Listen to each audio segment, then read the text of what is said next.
할렐루야. 오늘은 종려주일입니다. 이 땅에 메시아로 왕으로서 오신 예수 그리스도, 예루살렘에 입성하신 주님을 기념하는 주일인데, 우리 다 같이 자리에서 일어서서 묵상기도 드리심으로 이 종려주일 예배를 우리 하나님께 올려드리겠습니다.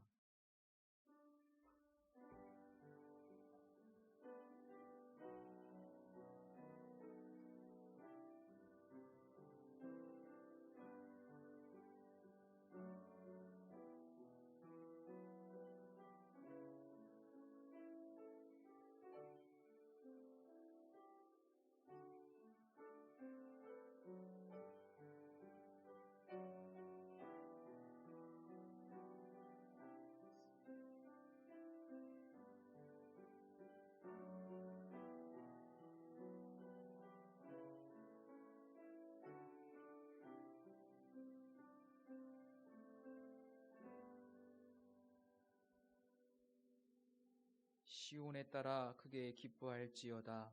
예루살렘에 따라 즐거이 부를지어다. 보라, 내 왕이 내게 임하시나니 그는 공의로우시며 구원을 베푸시며 겸손하여서 나귀를 타시나니 나귀의 작은 것 곧 나귀 새끼니라. 호산나 다윗의 이름으로 오시는 주 예수님의 이름을 찬양합니다. 죽음과 고난의 길인 것을 아시면서도 아버지의 뜻에 순종하여 십자가의 길로 나오시는 주님을 배웁니다. 왕으로 임하셨건만 겸손하게 나귀를 타신 예수님을 묵상하면서 오늘 저희들의 마음도 가장 낮은 곳으로 향하게 하옵소서. 자신의 뜻을 버리고 아버지의 원대로 행하셨던 주님과 같이 저희들도 기도하며 하나님 아버지의 뜻에 순종하게 하여 주옵소서. 예수님의 이름으로 기원하옵나이다. 아멘. 우리 함께 찬송 약할 때 강함 되시네 라는 찬양으로 우리 하나님께 영광 돌리겠습니다.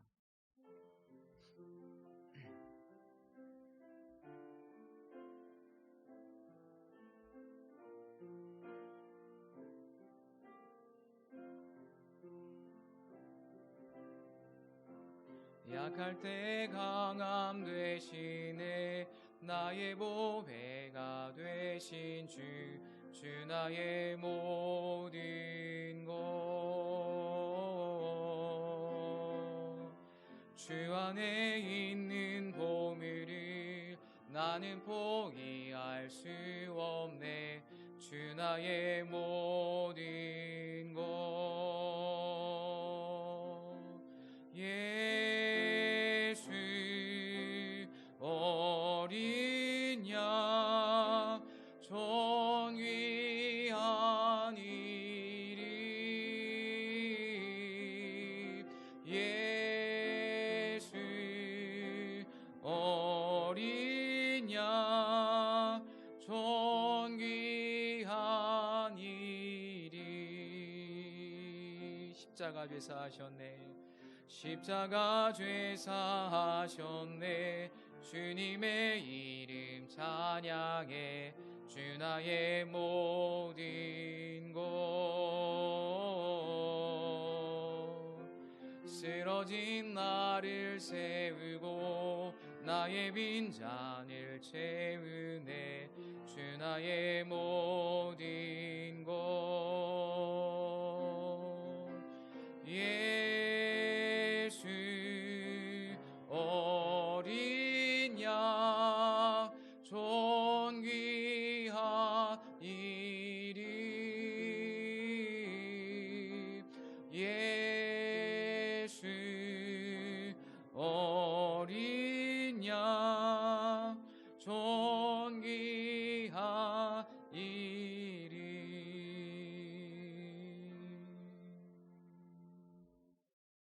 우리 다 함께 세번역 사도신경으로 신앙 고백 드리시겠습니다. 나는 전능하신 아버지 하나님 천지의 창조주를 믿습니다. 나는 그의 유일하신 아들 우리 주 예수 그리스도를 믿습니다.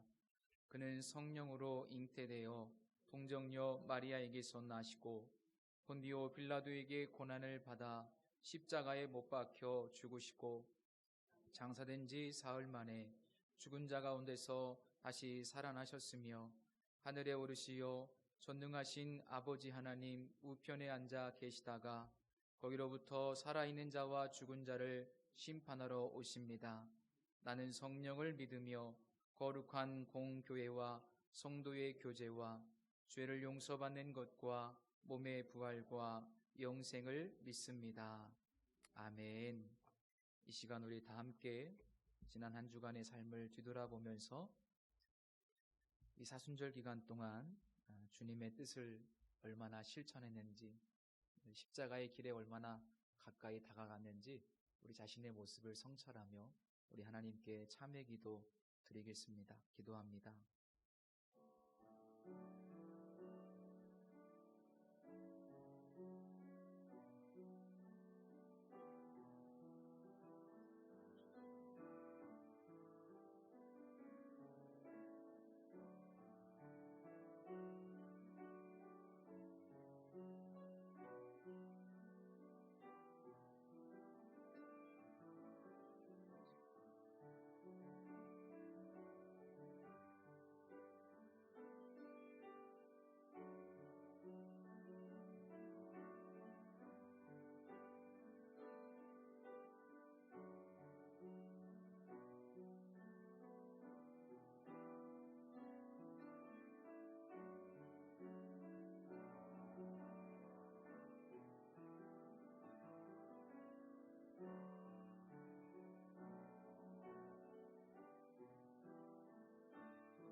만일 우리가 죄가 없다고 말하면 스스로 속이고 또 진리가 우리 속에 있지 아니할 것이요 만일 우리가 우리 죄를 자백하면 그는 미쁘시고 의로우사 우리 죄를 사하시며 우리를 모든 불의에서 깨끗하게 하실 것이요.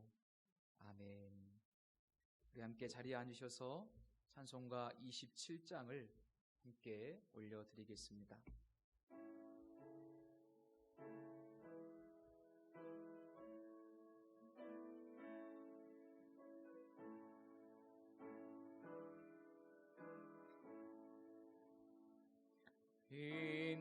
빛나고 높은 보좌와 그 위에 앉으신 주 예수 얼굴 영광이 해같이 빛나네. 해같이 빛나네. 지극히 높은 위엄과 한없는 자비를 천사 소리 입하여 늘 찬송 드리네. 늘 찬송 드리네. 영죽을 나를 살리려 그 영광 떠나서 그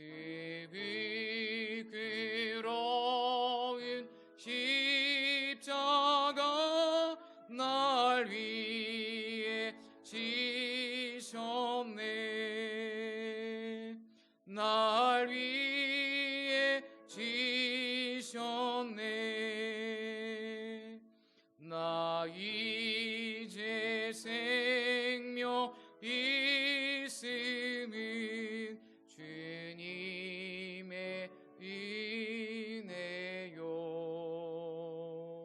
저 사망 권세 이기니 큰 기쁨 넘치네. 큰 기쁨 넘치네.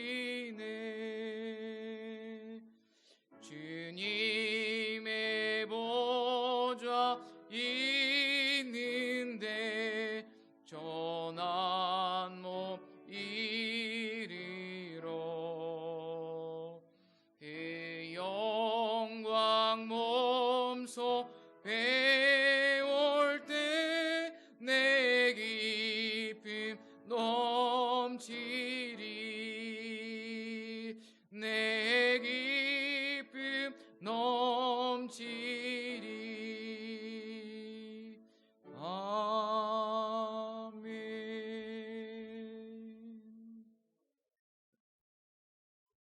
성시교독 교독문 129번 종료주일 우리 함께 교독하시겠습니다.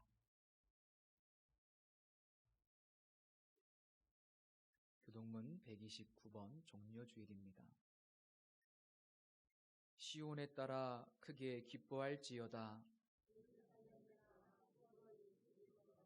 보라, 내 왕이 내게 임하시나니 그는 공의로우시며 구원을 베푸시며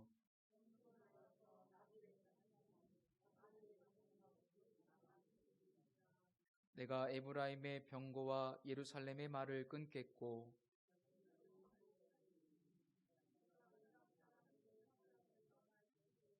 그의 통치는 바다에서 바다까지 이르고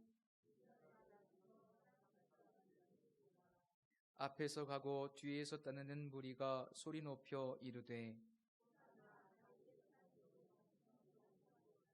주의 이름으로 오시는 이여 가장 높은 곳에서 호산나 하더라. 아멘. 찬송가 140장 함께 찬양 드리신 후에 회중을 대표해서 김영현 집사님께서 기도해 주시겠습니다.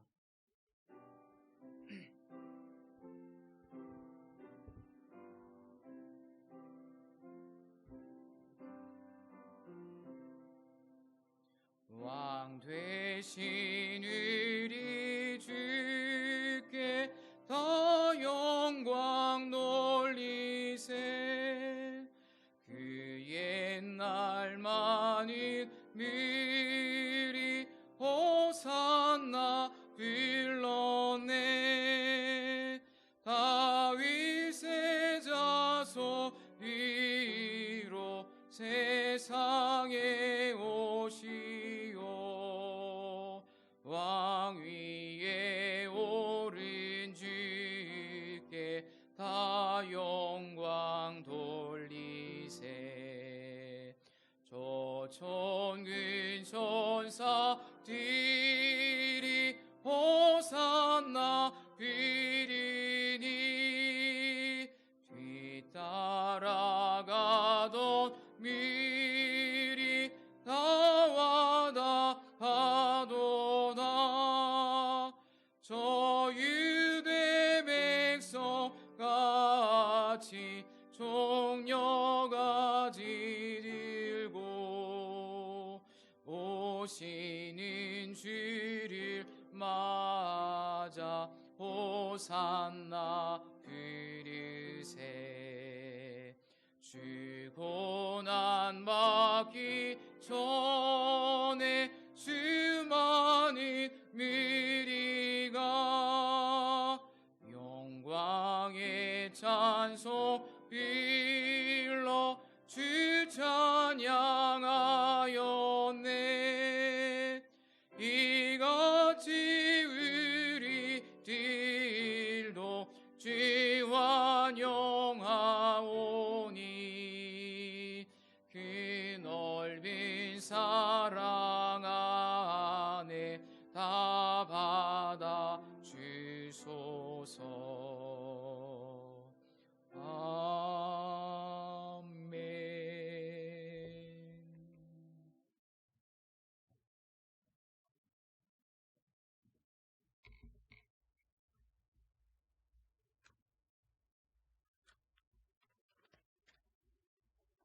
참 좋으신 하나님께 기도 같이 드릴 수 있으면 좋겠습니다. 권력자이시며 지존자이신 능력의 왕 임마누엘 하나님께 마음과 뜻을 다해 힘껏 하나님을 사랑하옵니다. 십자가 보혈의 공로로 사죄함을 받고 구원의 반열에 오르는 타순주를 보내며 얼마나 주님의 십자가 고난에 동참하며 지냈는지 생각컨대 너무도 부족하고 연약함으로 100% 동참하지 못한 이 죄를 이 시간을 빌어서 간절히 회개하오니 종료주의를 맞아 사죄의 은총을 내리시사 부활의 기쁨에 동참하는 자격을 갖추게 하시옵기를 간절히 기도드립니다. 알페와 오메가 하나님이시여 이 나라 이 땅에 임하옵시고 하나님 앞장서서 일하시는 것을 믿고 따르며 행하는 대한민국 백성들이 되게 하시며 모든 악법과 악령의 권세들을 모조리 사라지게 하사 온전히 하나님의 법으로만 행하게 하는 기독교 국가가 되게 하시며 탄압받지 않는 역사 이루시옵소서. 자유와 평화가 깃든 하늘을 두루삼아 사는 나라가 되게 하시옵소서. 세종시 이 자리에 비전교회를 하나님께서 세우신 교회 성전인 줄 믿사오며 모든 인들을 하나님 인도하시고 일하시는 줄 믿고 조심하며 지키게 하소서. 더불어 훌륭하신 안원석 목사님을 보내주셨사오니 무한 감사 영광을 올립니다. 때마다 양들에게 능력의 말씀을 주실 때에 하나님 보아하게 하시고 하나님 인도하신 따라 저희들을 인도하게 하소서. 오늘의 주신 말씀 실로암 번역하며 보내심을 받았다에 말씀의 전신갑주를 입게 하시고 위에 면류관을 쓰고 비둘기가 갇힌 온화한 성령의 단비를 내리시옵소서. 비전 성도님들이 한마음 한뜻으로 주시는 사 사명 감당케 하시고 반석 위에 생명수가 넘쳐나게 하사 하나 되는 역사 이루게 하시옵기를 간절히 간구하고 거룩하신 주 예수 그리스도 공로 기도드립니다.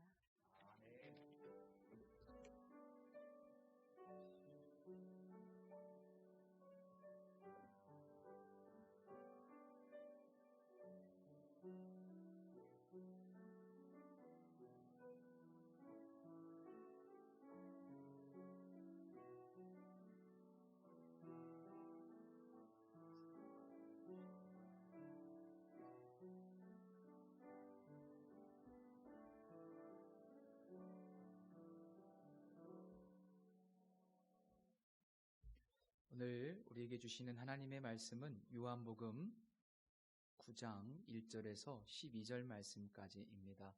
신약성경 161면입니다.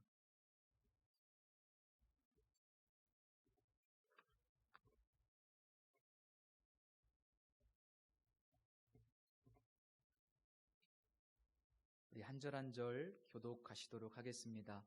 예수께서 길을 가실 때에 날 때부터 맹인된 사람을 보신지라.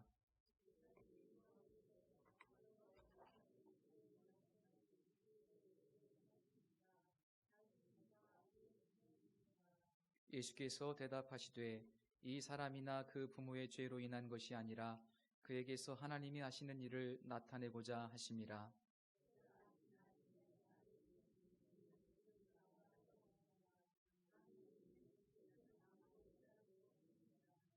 내가 세상에 있는 동안에는 세상의 빛이로라.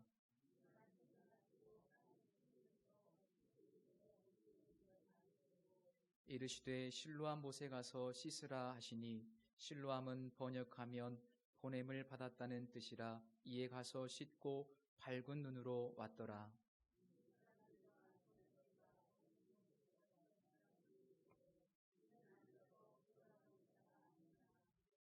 어떤 사람은 그 사람이라 하며 어떤 사람은 아니라 그와 비슷하다 하거늘 자기 말은 내가 그라 하니.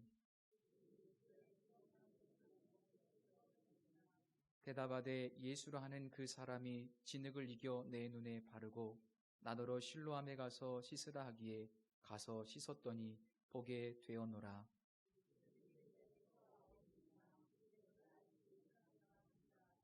아멘. 하나님 아버지,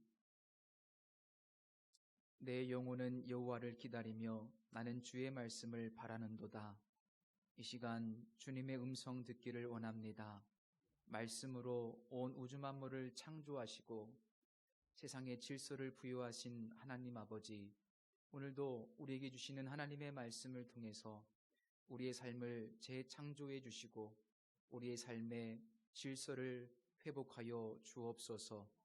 주님의 말씀을 아멘으로 받고 말씀이 생명임을 믿고 믿음으로 순종할 때 우리의 삶에도 죽음의 역사가 아닌 생명의 역사가 충만할 수 있도록 복을 내리어 주옵소서. 이 종을 붙잡아 주시고 오직 이 시간에 성령의 기름 부심이 충만하기를 소원하며 예수님의 이름으로 기도드립니다. 아멘. 보낸 1889년 10월 2일 날 호주에서 보낸 최초의 선교사인 조셉 헨리 데이비스라는 분이 부산에 도착합니다. 그의 누이였던 메리 데이비스라고 하는 분과 함께 한국에 선교사로 오게 된 겁니다. 이 암흑의 땅에 복음을 전하기 위해서 약 40일간 배를 타고 태평양을 건너서 이 어둠의 땅, 조선 땅에 오게 된 겁니다. 약 5개월 정도 서울에서 머물면서 이제 선교를 위한 준비를 하게 되고요. 그 이후에 어디로 가서 선교를 할까 기도하시면서 부산을 선교지로 결정하게 됩니다. 그리고 걸어서 부산을 향하여 출발합니다. 그런데 그렇게 부산으로 이동하는 중에 안타깝게도 폐렴과 또 천연두에 걸려서 입국한 지 불과 6개월 만인 1890년 4월 5일 날 세상을 떠나게 되고 그의 유해는 부산에 있는 복병산에 묻히게 됩니다. 호주에서는 한 학교의 교장 선생님이었는데 그 직장을 내려놓고 이 한국의 복음을 전하기 위해서 온 지 불과 6개월 만에 그렇게 안타까운 죽음을 맞이하게 됩니다. 어떻게 보면 세상 사람들은 그렇게 평가할 수도 있어요. 너무나 의미 없는 죽음이다. 안타까운 죽음인데 무의미한 죽음처럼 그렇게 치부할 수도 있습니다. 그런데 놀랍게도 이 사건은 당시 호주 교회에 굉장한 엄청난 영적인 각성을 불러 일으키게 되고 결과적으로는 약 180명 정도 되는 선교사들이 이 조선 땅을 향하게 되는 더 큰 열매로 결과가 나타나게 됩니다. 그래서 훗날 교회 사가들은 이렇게 평가를 합니다. 한 알의 밀알이 땅에 떨어져 많은 열매를 맺었고 그러한 헌신이 있어서 이 땅이 밝은 빛을 보게 되었다.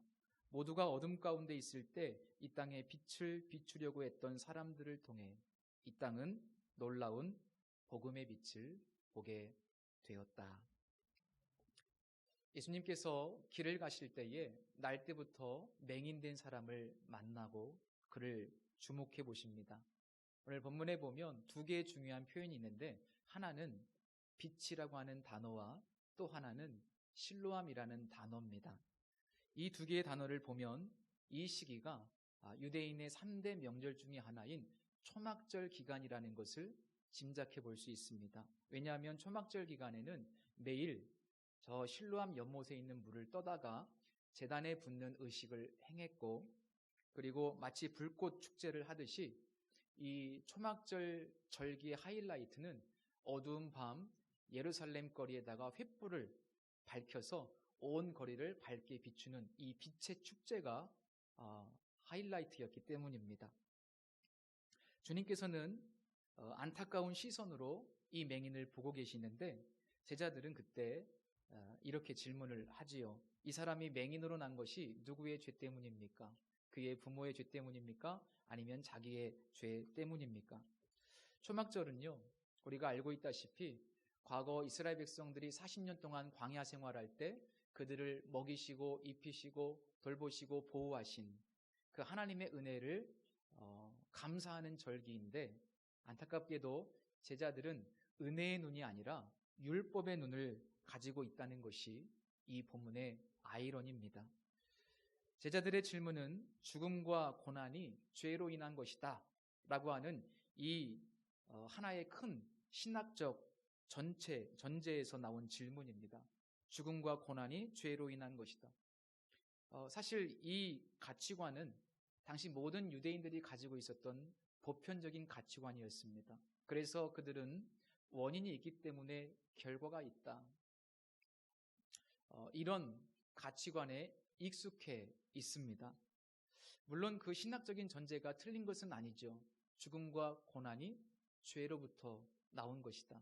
이 자체가 틀린 것은 아닌데 모든 사건에 모든 일들에 어떤 원인이 있을 것이다. 그리고 그 원인은 죄일 것이다 라고 해석하는 것은 올바르지 않다고 주님께서 말씀하십니다. 그 증거가 바로 주님의 대답입니다. 그에게서 하나님이 하시는 일을 나타내고자 하심이라. 이 말씀은 하나님께서 당신이 하시는 일이 무엇인지를 드러내시기 위해서, 우리는 그 신비를 알지 못하지만 하나님은 하나님이 무슨 일을 하시는지를 세상에 보여주시기 위해서 하나님의 도구로 이 맹인을 이 땅에 보내셨다라고 말씀하고 있는 겁니다. 하나님이 하시는 일을 나타내고자 하심이라. 오후 5시에 온 사람이라는 책이 있습니다. 송병주 목사님이라는 분이 쓰신 책인데, 이 내용에 보면 참 안타까운 한 여인의 고백이 들어있습니다. 제가 이 고백을 언젠가 읽고 참 가슴이 뭉클했던 적이 있었습니다. 이 자매는 청년 시절에는 선교사가 되고 싶다라는 마음을 품을 정도로 굉장히 믿음이 좋았고 신실한 자매였습니다. 그러나 선교지로 나가지는 않았어요. 나중에 이제 결혼을 하게 되고 연거푸 3명의 아이들을 낳게 되었는데, 안타깝게도 이 3 아이 모두가 중증 장애아로 태어나게 된 겁니다. 1명도 아니고 3명의 아이가 모두 다 그런 겁니다. 우리가 한번 생각해 보십시오. 자녀들을 키우는 부모의 입장에서 1명의 아이만 그렇게 문제가 생겨도 굉장히 가슴 아픈 것이 부모의 심정인데, 3명의 아이들 모두 다, 그것도 중증 장애아로, 어쩌면 평생 동안 장애로 보내야 되는 이 고통스러운 질병을 가지고 이 아이들이 태어나게 된 겁니다. 얼마나 힘들겠습니까? 별의별 생각이 다 드는데요, 심지어 이런 생각도 들 때가 있었다고 합니다. 내가 사명을 다하지 못해서 하나님께서 내게 벌을 내리시는 것인가?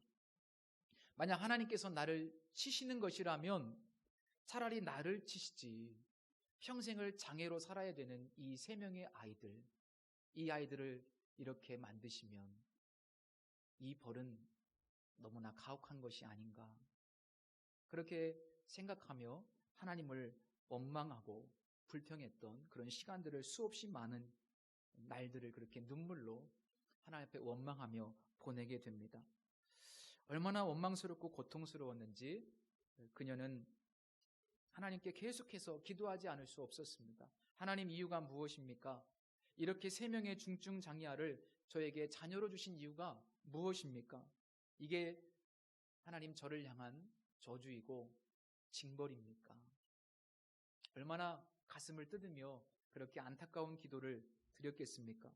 그러던 어느 날, 그날도 이렇게 처절하게 하나님 앞에 기도하는 가운데 어느 날 하나님께서 이 여인의 마음속에 이런 아주 명확한 감동을 주시더랍니다. 미안하구나, 내 딸아. 이 세상에 꼭 보내야 될 연약한 3명의 영혼이 있었는데 너라면 잘 맡아줄 것 같아서 내게 보냈다. 내게는 참 미안하구나, 정말 미안하구나. 하지만 잘 부탁한다. 하나님께서 이런 마음을 주신 겁니다. 그 감동을 받고 그녀는 참 많이 울었다고 합니다. 얼마나 울었겠습니까? 너라면 잘 맡아줄 것 같아서 너에게 보냈다. 기도 가운데 이 중증 장애 아이들을 하나님께서 내게 맡기셨다는 것, 하나님의 선물로 내게 보내셨다는 것을 깨닫고 나서 이 아이들을 바라보는 관점이 바뀌고 인생을 바라보는 관점이 완전히 바뀌기 시작했다라고 하는 그런 간증이 있었습니다. 우리의 삶에 운명처럼 허락된 것들이 있습니다. 내가 선택하지 않은 운명처럼 내게 주어진 결과들이 있어요. 자녀를 내가 선택할 수 없지 않습니까? 우리 자녀들은 반대로 부모를 내가 선택할 수 없지 않습니까? 그것은 어쩌면 운명처럼 내게 허락된 것인데 우리가 어떤 관점으로 이것들을 바라보아야 될까? 하나님은 우리에게 말씀하십니다. 하나님의 주권적인 관점을 가지고 그 사건들을 바라보라고. 분명히 하나님의 섭리적인 뜻이 있다고, 하나님의 계획이 있다고. 중요한 것은 그 일들을 통해서 하나님이 어떤 분이신지를 우리에게 알려주시기 위해서, 하나님이 얼마나 선하시고 얼마나 사랑이 많으시고 얼마나 긍휼이 풍성하시고 하나님이 얼마나 위대하신지 합력하여 선을 이루시기 위해서 우리에게 그러한 것들을 허락해 주셨노라고, 하나님이 하시는 일을 나타내시기 위해서 우리에게 그런 것들을 허락해 주셨다는 그런 하나님의 주권적인 관점을 가지시기를 축복합니다. 이어지는 오늘 본문 4절과 5절 말씀에 보면 예수님은 이 사건을 통해서 이 어둠 가운데 빛을 주는 것이 바로 당신의 사명임을 말씀하시고 있습니다. 내가 세상에 있는 동안에는 세상의 빛이로라, 이렇게 말씀하십니다. 이미 요한복음 8장 12절에도 보면 비슷한 말씀을 하셨어요. 나는 세상의 빛이니 나를 따르는 자는 어둠에 다니지 아니하고 생명의 빛을 얻으리라, 이런 말씀이 있습니다.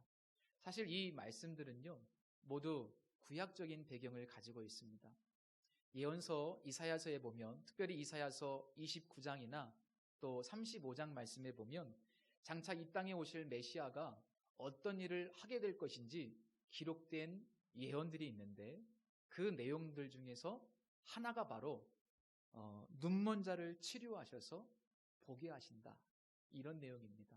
아마 많이 읽어보셨을 겁니다.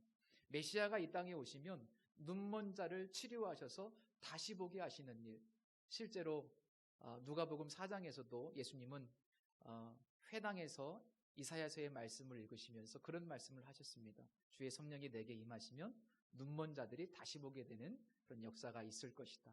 이것이 바로 메시아가 이 땅에 오셔서 하실 일이라고. 때문에 우리 주님께서 이 현장에서 지금 맹인을 치료하시면서 무슨 말씀을 하시는 것이냐, 상징적으로 내가 이 땅에 온 메시아다, 내가 구약 성경에 예언된 바로 그 메시아다라고 하는 사실을 선포하시는 것이고, 사람들이 이 사실을 깨닫기를 원하셨던 겁니다. 내가 메시아다. 성도 여러분, 예수님은 진실로 이 세상의 빛입니다. 이 세상에 있는 어둠을 몰아내시고 죽음의 권세를 물리치시고 모든 사람들에게 참 생명을 주시는 분이십니다. 그분은 하나님의 아들이시죠. 전 서울구치소의 경비교도대 대대장이었던 박효진 장로님이라고 아주 유명한 분이 계세요. 이분이 자신의 그 간증을 담은 책을 썼는데, 하나님이 고치지 못할 사람은 없다라는 책이 있습니다. 아주 오래된 책인데 이 책에 보면 참 눈물 나는 이야기가 많습니다.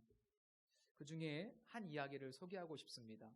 이분이 저 청송교도소에서 근무할 당시 있었던 일인데, 그곳에서 그 수감되어 있던 사형수가 있었는데 그 사형수에게 복음을 전하게 됩니다. 그런데 그 사형수가 이 복음을 받아들였어요. 그리고 빛 대신 예수 그리스도, 그분을 영접하게 됩니다. 그러면서 정말 자신이 엄청난 죄인이라는 사실을 깨닫게 돼요. 이 복음의 빛이 들어오니까 자기의 실체를 보게 되는 거예요. 자기 속에 있는 어둠을 깨닫게 되는 겁니다. 이 복음의 빛이 비치니까 놀라운 일이 벌어지는데, 이분이 매일 그 감방 안에서 성경책을 보기 시작하는 거예요. 그러면서 점점 변화되기 시작합니다. 근데 이제 은혜가 임하니까 이 사람이 매일 성경을 보면서 매일 눈물을 흘리는 겁니다. 그러니까 이 같은 방에 있던 소수의 죄수들이 이 사람이 매일 눈물을 흘리면서, 그럴 사람이 아닌데 눈물을 흘리면서 성경책을 보면서 계속 우니까 주변에 있는 사람들이 이제는 이상하게 생각을 하는 겁니다. 시간이 얼마나 흘렀을까요? 그러던 어느 날 이 사형수가 그 방에 있던 몇 명의 동료 죄수들을 부릅니다. 내 할 이야기가 있다. 다 모여봐라. 사람들이 둘러앉아 모였습니다. 그런데 말주변은 없고 어떻게 복음을 전해야 되는지도 잘 모르겠고, 그러니까 이 사형수가 그냥 사람들 모아놓고 계속 울기만 하는 겁니다. 그런데 이것은 가식적인 울음이 아니에요. 예수 그리스도의 십자가의 복음 때문에 우는 뜨거운 눈물이에요. 얼마나 울었을까? 한 1시간 정도 눈물을 흘리며 정말 울었는데, 놀랍게도 이 울음이 한 사람 한 사람에게 전염되기 시작합니다. 그러면서 그 감옥에 있는 사람들 한 사람 한 사람 같이 눈물을 흘리기 시작하는 거예요. 눈물이 전염돼서 훌쩍훌쩍 다 우는 겁니다. 특별히 막 유창하게 복음을 전한 것도 아니에요. 그는 딱 한마디만 합니다. 우리 같이 예수 믿자. 우리 같이 예수 믿자. 그런데 사람들이 놀랍게도 눈물을 흘리며 예수님을 영접하는 놀라운 기적이 이 방 안에서 일어나게 됩니다. 그래서 결국 그 방 안에 있던 사람들이 다 예수님을 믿게 돼요. 그리고 다 변화되게 됩니다. 그런데 어느 날 이 사형수가 이 장로님에게 찾아와서 또 부탁을 하는 겁니다. 방을 좀 옮겨달라고. 왜 방을 옮겨달라고 부탁할까요? 다른 방에 가서 또 복음을 전하고 싶은 거죠. 이제 사형 집행일이 얼마 남지 않았으니까 그 남은 시간 동안 하나님을 위해서 최선을 다해서 살고 싶은 건데 자기가 할 수 있는 게 없으니까 다른 방에 보내달라는 거예요. 그래서 부탁을 들어줬습니다. 또 다른 방에 가서 성경 보면서 또 은혜를 누리고 또 계속 우는 거예요. 뭐 할 게 없어요. 계속 눈물로 말씀 읽고 기도하고 그러는 거예요. 주변에 있던 사람들이 처음엔 어떤 생각을 품었을까요? 저 사람이 미쳤나 그런 생각을 했겠죠. 계속 울기만 하니까. 그런데 이상하게 그 사람들의 얼음장같이 차디찬 마음이 또 녹아내리기 시작하는 겁니다. 성령이 거기 임하시니까 한 사람 한 사람 또 예수님을 믿게 되는 거예요. 정말 기막힌 일들이 이 청송교도소 안에서 일어나게 됩니다. 저는 잘 몰랐는데 이 책에 보니까 청송교도소는요 정말 죽음의 땅이랍니다. 가장 악랄한 죄수들만 가는 곳이 청송교도소래요. 저는 그때 알았어요. 그러니까 정말 야수 같은 사람들입니다. 정말 무서운 사람들입니다. 그런데 거기에 있었던 한 사람에게 이 복음의 빛이 들어가니까 여기에 있는 어둠이 물러가기 시작하는 거예요. 예수 그리스도 그분이 그곳에 임하니까 그 차디찬 곳이 정말 성령의 역사가 충만한 땅으로 변화되기 시작하는 거예요. 이것이 놀라운 복음의 역사입니다. 그래서 이 짐승 같은 사람을 통해서 많은 사람이 예수님을 알게 되고 변화되고 새로운 삶을 살게 되는데요. 감옥에서 전도하고 남은 시간이 얼마 없으니까 열심히 전도하고 또 그곳에서 일해서 번 돈으로 다른 죄수들에게 용돈을 주고 또 감옥에서 번 돈으로 11조 헌금을 드리고 싶은데 예배당을 갈 수 없으니까 그 돈을 가지고 빵과 우유를 사가지고 거기에 장기 복역수 노인들 연세 많으신 분들에게 빵과 우유를 섬겨드리고 이런 성자도 없죠. 감옥에서 이런 엄청난 회복의 역사, 놀라운 역사들이 이 교도소 안에서 일어나게 됩니다. 저는 이 이야기를 읽으면서 참 감동을 받았어요. 예수 그리스도의 복음의 능력은 이렇게 엄청나구나. 이분은 훗날 교수형을 당할 때도 다른 죄수들과는 달리 정말 찬송을 부르면서 감격스럽게 천국을 사모하며 그렇게 최후를 맞이했다고 기록되어 있습니다. 이게 복음의 능력이지 않습니까? 빛이 임하게 되니까 예수 그리스도의 복음을 깊이 깨닫고 나니까 삶이 완전히 달라지는 것. 그의 삶이 빛으로 어둠을 몰아내는 빛으로 생명의 역사의 주인공으로 우리 하나님께 쓰임받게 되는 것이죠. 어떤 분이 이런 기도를 드렸는데 우리 모두의 기도가 되었으면 합니다. 빛 되신 주님, 저와 함께 머무시어 제가 당신의 빛으로 빛나게 하시고 세상이 제 빛으로 밝아지게 하소서. 예수님께서는 자신을 세상의 빛이라고 말씀하신 후에 이 맹인을 치료해 주시는데요. 이 내용 읽으시면서 어떤 생각이 드셨습니까? 참 이해하지 못할 내용이다. 이런 생각 많이 하셨죠? 저도 마찬가지였습니다. 예수님의 행동을 한번 보십시오. 우선 예수님은 땅에 침을 뱉어서 진흙을 이겨 눈에 바르십니다. 진흙을 이겨서 눈에 바르실 정도로 침을 뱉으셨어요. 엉뚱하게도 저는 진짜 엄청난 침을 뱉으셨구나. 이 침의 양이 얼마나 될까? 참 뚱딴지 같죠, 그죠? 그런 생각을 해보다가도 정말 예수님 왜 이렇게까지 하셨을까? 그 뜻을 몰랐을 때는 그러니까 침을 막 뱉어서 오늘 우리가 생각하는 침 더럽지 않습니까? 유대인들도 마찬가지예요. 유대인들도 그 침을 더럽게 생각했어요. 아주 비천하게 생각했습니다. 그런데 그 침을 뱉어서 진흙을 이겨 눈에 바르고 여기서 끝이 아니고 또 명령을 하시는데 참 어려운 말씀을 하십니다.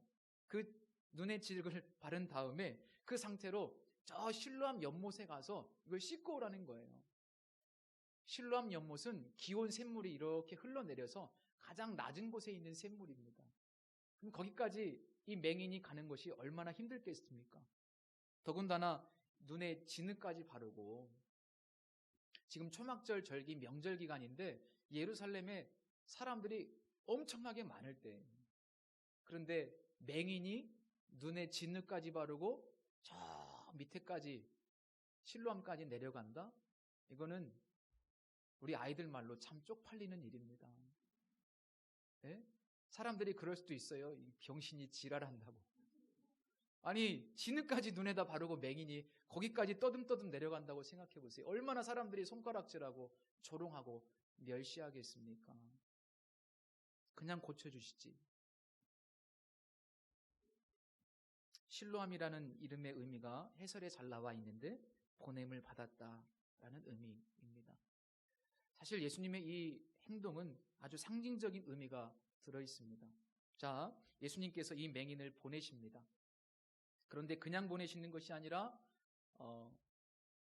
이 흙에 진흙에 침을 뱉어서 진흙을 이겨서 그의 눈에 바르시고 그리고 소경이 이해할 수 없는 명령, 저 실로암 못에 가서 씻으라고 말하는데 놀라운 것은요, 이 소경이 한마디 대답이 없습니다.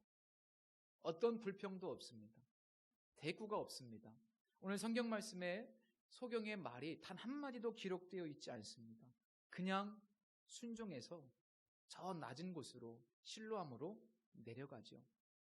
이 장면이 무엇을 보여주는 걸까? 저는 이 맹인의 모습을 보면서 예수님의 모습이 겹쳐 보이기 시작했습니다. 바보처럼 아무 말 없이 가장 낮은 곳으로 실로암으로 내려가는 이 소경의 모습을 보면서 저는 정확하게 예수 그리스도 그분의 모습을 보게 됐습니다. 하나님께서 예수님을 이 낮고 낮은 땅으로 보내셨어요. 저 하늘 위에 계시는 분이 이 낮고 낮은 땅 위에 오셨습니다. 인간이 되셔서. 그것도 정말 냄새나고 더러운 소 키우는 마구간에 정말 낮은 곳으로 오셨어요. 정확히 실로암의 의미처럼 예수님도 보내심을 받은 존재입니다. 그리고 맹인이 수많은 인파가 모인 이 명절에 더러운 진흙을 눈에 바르고 저 실로암 연못에 내려가면서 온갖 창피와 조롱과 수치를 당하게 되듯이 왕 되신 예수 그리스도께서도 이 명절에 6월절에 십자가를 지시면서 사람들에게 온갖 수치와 조롱과 멸시를 받게 됩니다. 사람들은 예수님에게 침을 뱉습니다. 그리고 조롱합니다. 때립니다. 멸시합니다.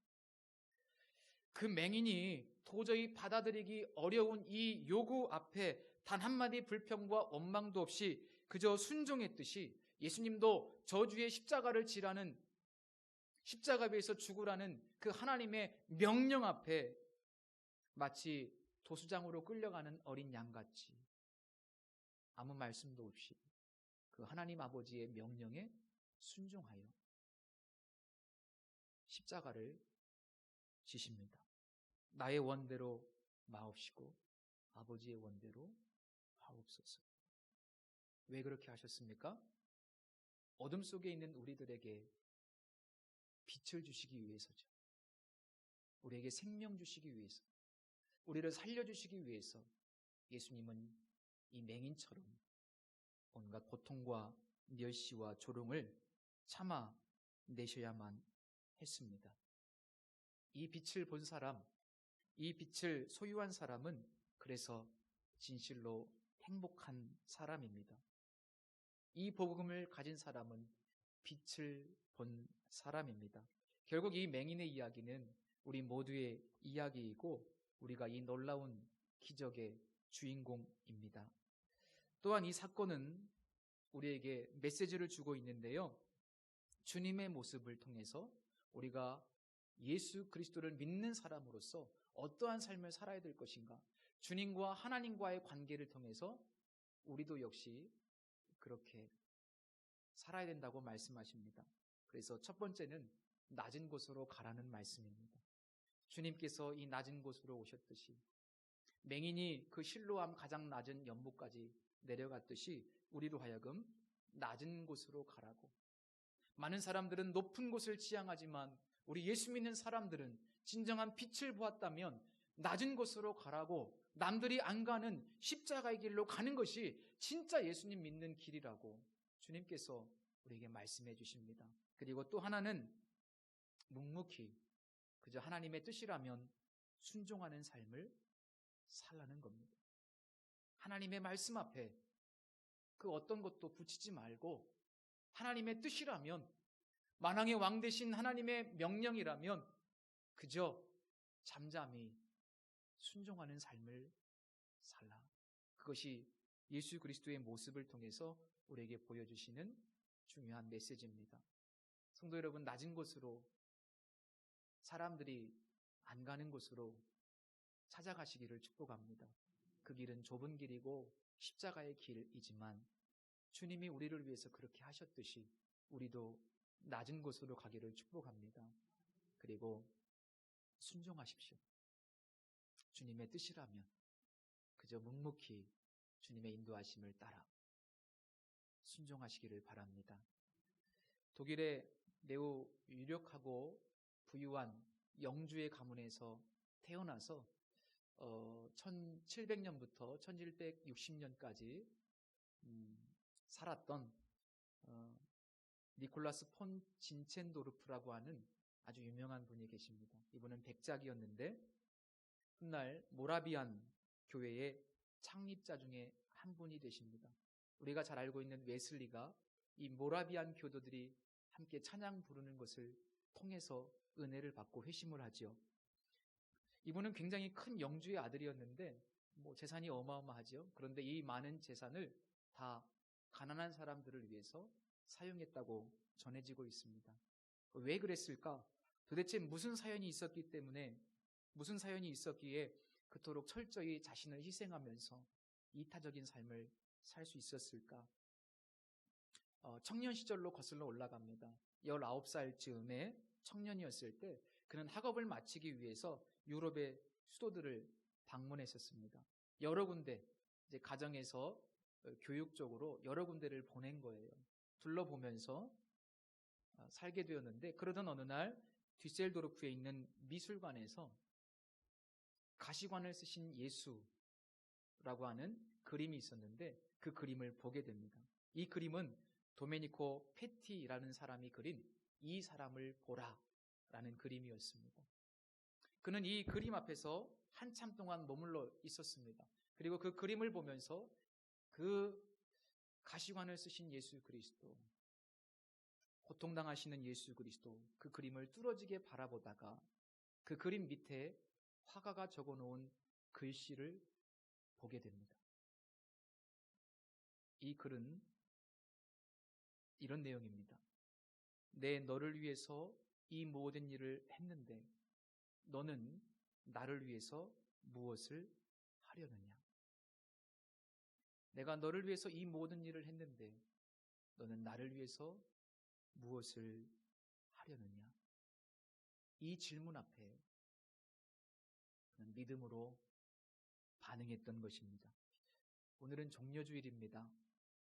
그리고 한 주간 동안 고난주간이 시작됩니다. 1년이면 한 번씩 오는 연중 행사가 아니라 이 질문을 붙잡고 한번 답을 만들어 보시는, 숙제하시듯이 이 질문을 붙들고 씨름하시는 그런 고난주간이 되셨으면 좋겠습니다. 그래서 내게 빛이 되신 예수 그리스도, 그 빛을 내가 받고 그 빛을 반사해내는, 그래서 이 세상을 밝혀주는 주님의 제자로 우리가 이 땅을 살아갔으면 좋겠습니다. 기도하겠습니다. 우리의 삶의 빛 되신 주님, 우리가 주님을 알지 못했고 주님을 찾지 않았을 때 우리에게 찾아오시고 나를 만나주신 주님의 은혜, 어둠 가운데 있었고 절망 가운데 있었고 내 자신의 삶에 대해서 고통스럽고 힘들어하고 있을 때 빛을 주신 주님을 찬양합니다. 빛 대신 주님 내 안에 머무시어 나를 밝히 비춰주시고 뿐만 아니라 그 빛을 다른 사람에게도 반사해낼 수 있는 주님의 통로가 되게 하여 주옵소서. 주님 어둠을 밝히러 이 땅에 오신 것처럼 우리도 우리 교회도 이 땅의 어둠을 몰아내는 주님의 빛이 되게 하여 주옵소서. 예수님의 이름으로 기도드립니다. 아멘.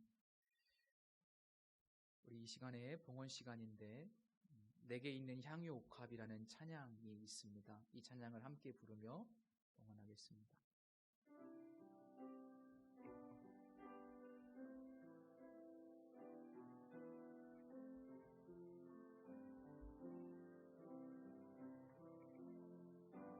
내게 있는 향유옥합 주께 가져와 그 발 위에 입 맞추고 깨뜨립니다.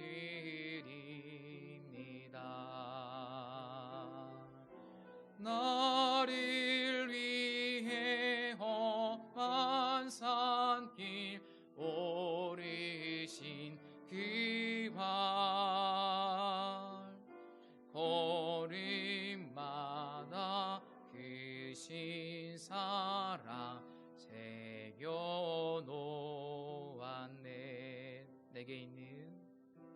내게 있는 향유옥합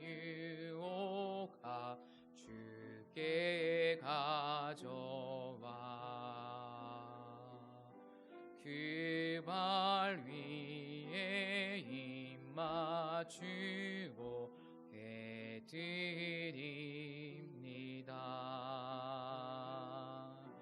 나를 위해 십자가에 달리신 그 발 흘린 피로 나의 죄를 대속하셨네.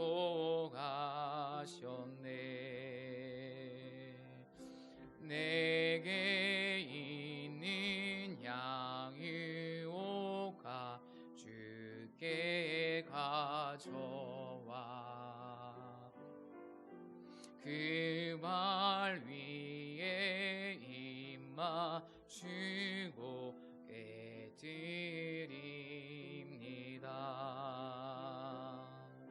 주님 다시 이 땅 위에 임하실 그때 주의 크신 사랑으로 날 받아주소서.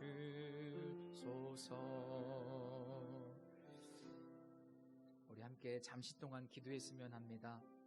내 너를 위해 이 모든 일을 했는데 너는 나를 위해 무엇을 하려느냐?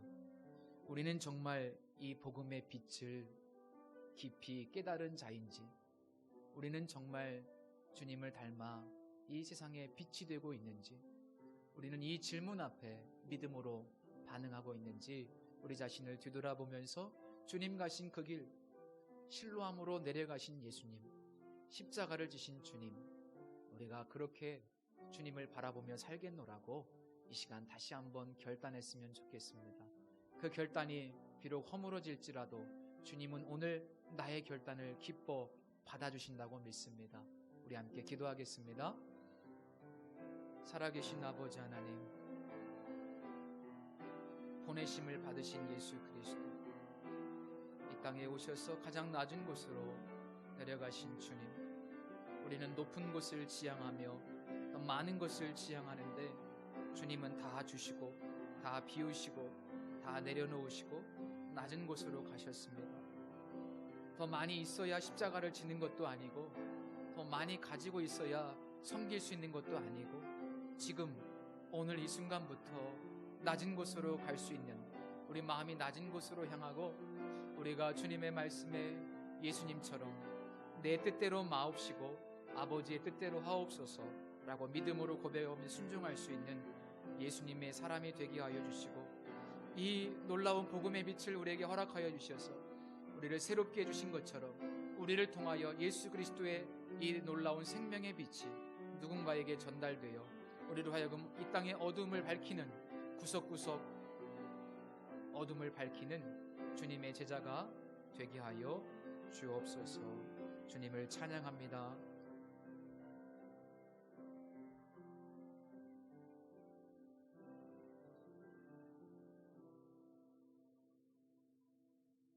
내게 있는 그 무엇을 드릴지라도 다 갚을 수 없는 주님의 은혜, 다윗의 고백처럼 내게 주신 주의 은혜를 무엇으로 보답하겠습니까? 그러나 이 시간 우리의 마음을 드리고 귀한 것을 주님께 드립니다. 아까운 마음보다는 더 드리고 싶은 마음을 주시고 주님을 사랑하는 마음 주시고 이 땅에 살면서 사도 바울의 권면처럼 하늘의 것을 위의 것을 바라보며 위의 것을 추구하는 저희들의 삶이 되게 하여 주옵소서. 이 땅에서 살면서 부족함이 없이 공급해 주시는 주님을 찬양하며 예수님의 이름으로 기도드립니다. 아멘.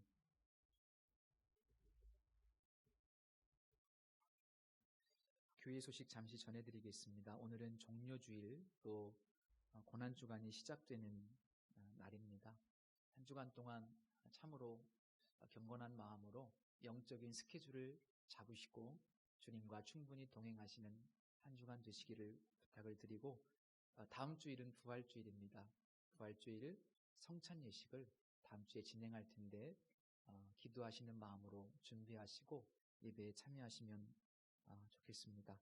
다음 주일 부활절 계란을 나누어 드리는데 혹시 교인들 중에서 내가 좀 섬기고 싶다 라고 생각되시는 분들이 계실 수도 있어서 섬김의 기회를 드리고자 주보에 광고를 냈는데 한 분이 다 하셔도 되지만 여러분이 함께 하셔도 됩니다. 마음 감동되시는 대로 섬겨주시면 우리가 계란을 나눠드리면서 또 우리 주변 사무실에도 예수님의 부활을 전하도록 이렇게 하겠습니다.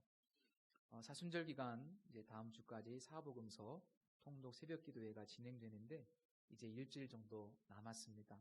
새벽기도에 함께 하시지 못하더라도 가정에서 말씀 함께 통독하시면서 은혜를 누리셨으면 합니다.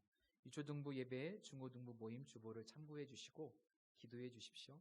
또 주일 오후 예배는 가정 코이노니아로 가정에서 가족들과 함께 교제하시기를 부탁을 드립니다. 또 하나의 광고는요. 9번째 새 교패를 교회에서 제작하게 됐습니다. 신방을 다녀보니까 교패가 없는 가정들이 제법 있더라고요. 그래서 다시 만들어서 드리려고 합니다. 신방을 받기 원하시는 분들은 그때 제가 가서 붙여드리고 신방을 이미 받으신 분들은 사무실에서 수령해 가시면 좋겠습니다. 자석으로 되어 있기 때문에 철문에다 이렇게 붙일 수 있고 옮길 수도 있습니다. 혹시 이사를 가시면 떼가지고 가실 수도 있습니다. 네, 그렇게 만들었습니다. 다 같이 자리에서 일어서서 찬송가 55장 부르신 후에 축도로 예배를 마치겠습니다.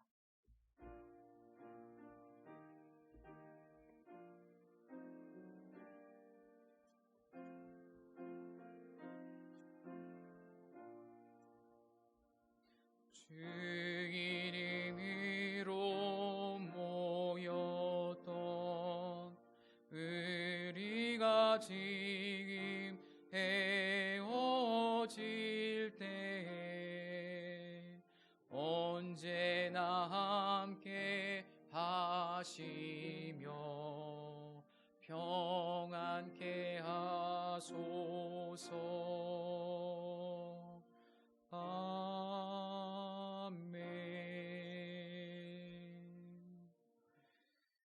지금은 교회의 머리가 되시는 우리 주 예수 그리스도의 은혜와 측량할 수 없는 하나님의 사랑하심과 성령님의 충만, 교통, 감동하심이 하나님께서 보내셔서 낮고 낮은 이 땅에 오신 예수 그리스도, 우리의 죄를 용서해 주시기 위해서 순종으로 십자가를 지신 예수 그리스도, 그분을 닮아 우리도 낮은 곳으로 향하고 이 땅에 살면서 십자가의 길을 걸어가기로 다짐하는 우리 사랑하는 모든 성도들 위해, 우리의 가정과 자녀들 위해 이제로부터 영원토록 함께 계실지어다. 아멘.